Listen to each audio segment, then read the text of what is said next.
Well, hello, all my little bun buns. Daisy here with you tonight. We're gonna have a story time. Story time, yay! All right, this is about cooking in general.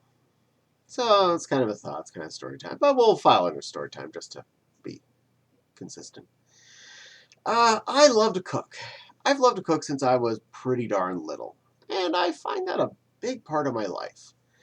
I almost went into cooking as a career, but the reason why I didn't is because anytime I did a cooking job, I didn't want to cook when I came home.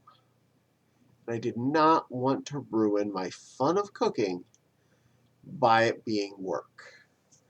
So, though I did cook for a living for a little bit out of my life, I don't want it to be what I do as a career. That being said, I don't regret any of those jobs I had. I did learn things from each one of them. And definitely something which I am going to get into here specifically is you don't always have to make it from scratch. And I mean, not all the way anyway. Now, as a teenager, young adult, I did spend a lot of time watching the Food Network and cooking shows. Heck, as a little kid, one of my favorite shows when I was still, watching Sesame Street and Mr. Rogers in the afternoon, the Frugal Gourmet would come on, and I loved watching that guy. I loved learning about cooking with him. Uh, so I've been watching cooking shows since forever. And I always like the fact that they show you how to go from practically, you go get the fresh cow out of the field, and you pull a steak off of it. I skipped the middle part there for you. Uh, and you go plant the seeds, and you grow corn, and you pick the corn, and you're like, oh wow, that's a few too many steps for me. Um, and that's what I'm getting at. Uh, I love cooking things at home. I love cooking things mostly from scratch. In fact, occasionally, if I have time, I will go as scratched cooking as I can.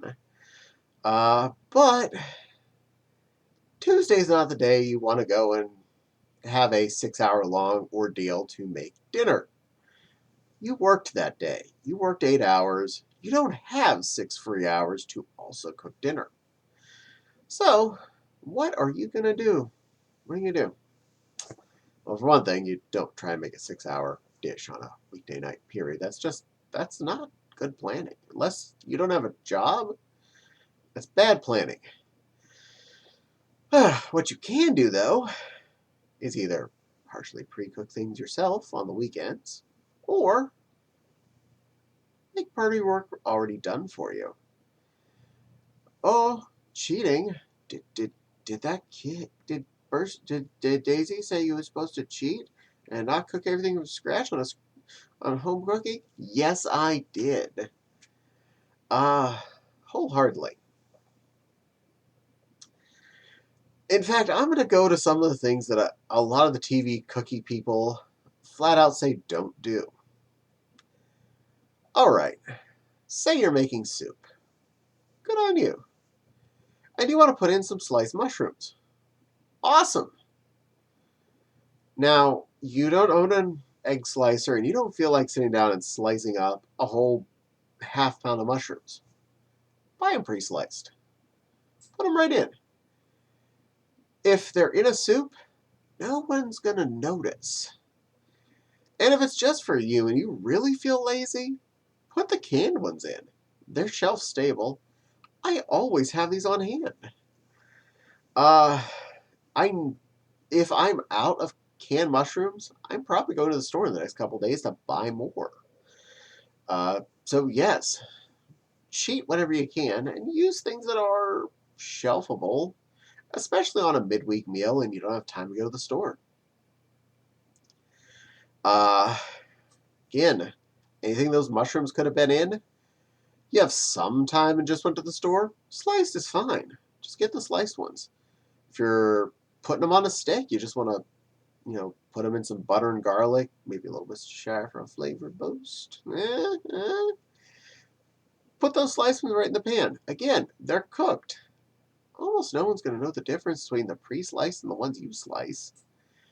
Now, the canned ones, yeah, you'll notice a bit of a difference, but there's a difference between having mushrooms and not having mushrooms. And I would opt for having mushrooms. Another cheat item we almost always have on hand is frozen peppers and onions. Uh, these are often labeled as fajita peppers and onions. Most grocery stores even have their own off-brand packaging pack of these, but there are brand name ones like Bird's Eye or whatever. Just a mix of either red and green or red, green, and yellow peppers and sliced onions. If you want to add peppers and onions to a dish and you don't happen to have a fresh pepper onion on hand, frozen's actually okay. You can add them into things. They're not as good, but they're not bad. And get a little more bang to your buck. My gnocchi, my big pot of gnocchi and meat sauce, involves canned mushrooms and frozen peppers and onions. Why? Shelf stable. Freezer. Easy. Saves me a lot of effort.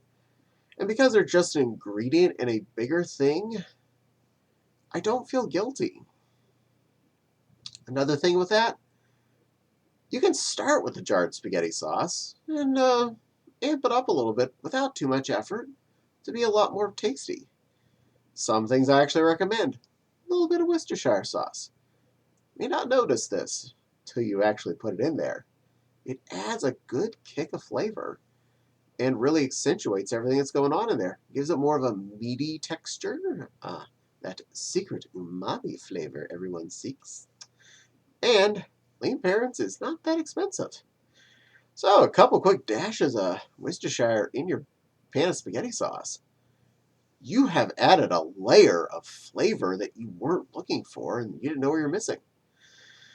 And if you do get a jar of spaghetti sauce, no shame in that. It doesn't hurt anything, especially if you have some seasonings on hand. If you feel like, well, a little Worcestershire, a little more garlic, basil, oregano, whatever you got around that you feel like will juice it up a bit. You can easily turn that mostly ready-made sauce into a really, really delicious experience. Now you can always just pour it right out of the jar onto your noodles and just be done. I've done that enough on a night when I'm feeling lazy. When I'm feeling halfway not lazy, I do that to it. If I'm feeling really, really ambitious, though, I don't go to the point of actually roast my own tomatoes and make my own straight sauce, but I do go and get the cans of crushed tomatoes and tomato paste and formulate them with the seasonings to make a sauce from nothing.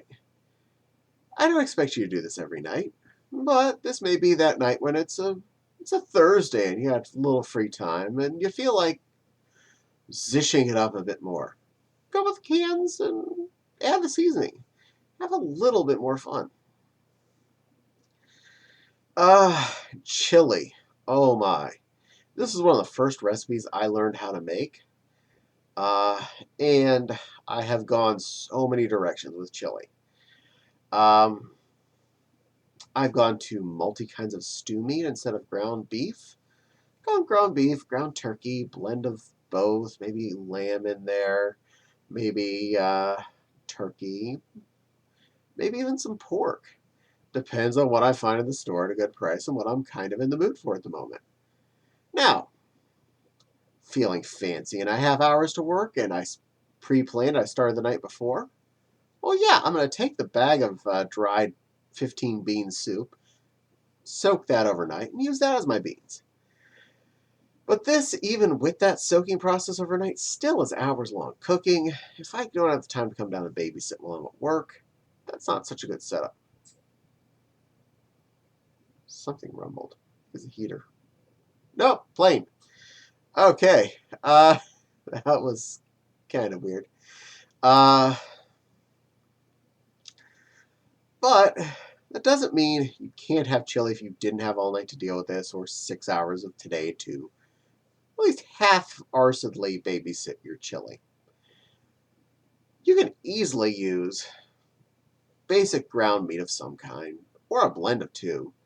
Doesn't actually make any difference cooking-wise to just use beef or turkey or both. Brown your meat. Put canned beans in there, some canned tomato stuff, um, peppers, onions, garlic, all the fun stuff that makes chili, and then just let it simmer while you're upstairs working. Doesn't take a lot of effort there, just enough to basically open up some cans and brown the meat off. I found I can easily brown off 2 pounds of ground meat in a 15-minute break without any question. So if I would do that on, say, my first break, and then when I came to my lunch, poured all the stuff in there, the beans and the uh, others, the sauce and stuff, and just basically left it simmer for the rest of the day. Chili, almost no effort, and food for a couple of days, easy. If you're making a pot with 2 pounds of ground meat, hopefully you've got a good 3 days, because that's a lot of food. I tend to make a full pot, no matter what I'm doing with chili. By the time I'm done, I like to get that pot about as full as whatever pot I'm in can really take. That way I have the most bang for my buck. If it involves adding an extra can of beans, be them canned beans, even if it was the dried beans, I'll do that. I'll stretch it out a little bit more. That's a bonus chili fact for you right there. But yeah, yes, you can start with the stew meat. Yes, you can take the time to sear it off individually in panfuls and put it in your pan. You could soak those beans overnight. You can go crazy with the steps. Or if it's Rush Wednesday, you're just maybe you browned the ground beef last night, so you'd be ready this morning. You had a little time in the evening. You took care of that, had it in the fridge, ready to go. Boom, put in the pan. Boom, add your peppers and onions and tomato stuff and beans. Heat it up. Let it simmer all day. No effort. Like, literally no effort. A little tasting, a little seasoning. But you can go from complicated to not complicated. You can really cut out things. That's what I like to look at when I watch cooking shows on TV or even on the internet. I look at the steps where I see where I could do it, and I see where I want to put the effort in. And then I see where I want to skip on the effort and just go with what I need to do to make it happen. Uh, like making a pie. Yeah, you can make your own pie crust, or you can buy one. If it comes to the difference between I have time to make a pie because I bought a pie crust, or I don't have time to make a pie because I have to make a pie crust, I'd rather buy a pie crust and I get a pie. It's still pie. No, you did not get the time to make a pie crust. Oh well, you didn't do everything on your own. They have those in the refrigerator section. Just buy it. Just accept it, and it's okay. Um, this comes right down to even some of the almost ready to go things like cookie dough. You can buy cookie dough in the store. Some of them, like, you can even buy it's already like squared out into cookie units. Break them apart and bake them. It is so much nicer to have sometimes a fresh baked cookie, even if it is store-bought dough. You still get to experience something fresh, something that you actually cooked to some extent. Well, you do the cooking part, you didn't do the mixing part, but you cooked it. It's fresh. It's ready. It feels more fun. And that's where I'm getting at. Take some steps. Take a little effort in the cooking, but don't be afraid of shortcuts. Don't be afraid, especially on your Tuesday dinner. You just want to make something. I know. I know that that TV dinner is so tempting. That can of instant Chinese food is just staring at you. Or the frozen box General Tso's chicken. Guilty pleasure. Uh, or that drive-thru is calling your name. The clown wants to hear from you again. The royalty wishes to give you a burger. Or the bell is dinging for your tacos. But take a little time. It doesn't take much to just do a little effort. We're going for the C. We're not going for a Super S rank dinner. Go for the C. Go for the I tried enough and it's better than this thing I bought at the store. It's not a TV dinner. Or it is a TV dinner, I added something to it. Like I bought the Salisbury steak, but I sauteed some peppers and onions and stuck it on top. Anything. It's up to you where you put the effort in, but just a little. You'd be amazed what just that little bit of effort added into instant stuff can make a big difference. And a lot of times, that little bit of instant added into your homemade stuff makes it be a lot quicker and a lot less hassle. As someone who cooks dinner pretty much every night, this is an important thing to remember. You don't have to be making a 5-star gourmet meal every day. You just got to be not unhappy with what you're eating. So, this was a little bit of story, a little thought on when you can shortcut it, when you can still add a little bit of real to your instant food or whatever, or a little instant food into your real food to save time. Frozen meatballs, another good one. I won't tell. I buy them too. Anyway, do you have any of a favorite sneaks you put in there that are pre-prepared items into a homemade-ish meal? Or little homemadey things you add to a pre-prepared meal that you feel jazzing it up enough to make it feel nicer? Let me know in the comments. I always am interested to see different ideas, and you might help someone else down the line too. Who knows? That whole sauteing some peppers and onions for that Salisbury steak dinner, I may have just blown someone's mind. You never know. You might have the next secret that you can throw out there that'll help make somebody's day a little bit brighter, just with a little more flavor to their food with almost no effort. Anyway, yeah, comment down there. Let me know. Or if I blew your mind with any comment things, let me know. I'll happily take credit. Or at least tell you where I got credit for it. But in general, don't forget to like and subscribe. The little dingly bell for the little dingly bell. Let you know when I post new videos. Who knows? Could be a Daisy video. She likes being on camera, and she's in a pretty dress today, so we did that for you. And of course, my Patreon link and my coffee link are in the description box below. If you're so inclined and want to help support the channel and help support me by more semi-instant foods that I can cook for dinner, I appreciate that. But for now, this little bun's going to hop off, so hope everybody has a lovely evening. I appreciate you spending some time with me. Appreciate you staring at this cute little pink bunny while I gab at you. It's always fun to be on screen, and I always love knowing that people watched and had fun too.